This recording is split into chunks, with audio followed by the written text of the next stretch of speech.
ನಿಮ್ ವಿರುದ್ಧ ಸಂತ್ರಸ್ತೆಯೊಬ್ಬರು ದೂರು ಕೊಡ್ಲಿಕ್ಕೆ ನೀವು ರೇಪ್ ಮಾಡಿದ್ರೆ ಅಂತ ಹೇಳಿ ಅವ್ರು ಹೇಳ್ತಿದ್ದಾರೆ. ನಾನು ಅವ್ರನ್ನ ಟಚ್ ಮಾಡಿದ್ರು ಕೂಡ ನನ್ನ ತಾಯಿನ ಟಚ್ ಮಾಡ್ದಂಗೆ. ನಿಮ್ಗೆ ಇಷ್ಟ ಒಂದು ನನ್ನ ಅವಳು ಅಕಸ್ಮಾತ್ ಅವನೇ ಟಚ್ ಮಾಡಿ ಇದು ಮಾಡಿದ್ರು ನನ್ನ ತಾಯಿನ ಟಚ್ ಮಾಡ್ದಂಗೆ. ಯಾಕಂದ್ರೆ ಈ ವಿಚಾರ ಐತಲ್ಲ, ಇದು ಜಸ್ಟ್ ಒಂದು ವಿಡಿಯೋ ಕಾಲ್ ಮಾಡಿದ್ರು. ಒಂದು 2-3 ಸಲ ಯಾವಾಗ ವಿಡಿಯೋ ಕಾಲ್ ಮಾಡಿದ್ದು ನಂಗೆ ಅಷ್ಟು ಅವರು. ಆ ವಿಡಿಯೋ ಕಾಲ್ ಇಟ್ಕೊಂಡು ಈ ಥರ ಎಲ್ಲ ತೋರಿಸೋಂಥದ್ದು ಇದು ಸತ್ಯಕ್ಕೆ ದೂರ ಆದಂಥದ್ದು. ಯಾಕಂದ್ರೆ ಯಾವತ್ತು ನಾನು ಕೂಡ ಇಷ್ಟು ವರ್ಷ ನಾನು ರಾಜಕಾರಣ ಜೀವನದಲ್ಲಿ ಬದುಕಿದ್ದೀನಿ.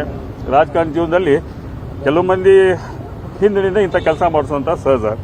ಯಾಕಂದ್ರೆ ಇವತ್ತು ಹಲವಾರು ಬದಲಾವಣೆಗಳಾಗೋದ್ರಿಂದ, ಆಮೇಲೆ ನನ್ನ ಕೇಸ್ ಕೂಡ ನಡೆಯೋದ್ರಿಂದ, ಯಾಕಂದ್ರೆ ನನ್ನ ಕೇಸ್ ಕೂಡ ಇವತ್ತು ಟ್ರಯಲ್ ನಡೆದಿದೆ. ಟ್ರಯಲ್ ನಡೆದ ಟೈಮ್ ಅದ್ರ ಮ್ಯಾಗ ಸಾಕ್ಷಿ ಮ್ಯಾಗ ಕೂಡ ಇವೆಲ್ಲ ಇಂಪ್ಯಾಕ್ಟ್ ಮಾಡೋಕೆ ಇವೆಲ್ಲ ವಿಚಾರಗಳು ಇಟ್ಕೊಂಡು ಇಂಥ ಕೆಲಸಗಳು ಮಾಡಿಸುವಂಥದ್ದು ಇರಲ್ಲ. ಇವೆಲ್ಲ ಒಂದು ದೊಡ್ಡ ಷಡ್ಯಂತರ. ಯಾಕಂದ್ರೆ ನಾನಂತರೂ ಈ ವಿಚಾರದಲ್ಲಿ ಆಮ್ಯಾಗ ಅವ್ರ ಬಗ್ಗೆ ತಾವು ಹಿಂದೆ ಚರ್ಚೆ ನಿಮಗೆಲ್ಲ ಗುರ್ತಾಗತ್ತೆ.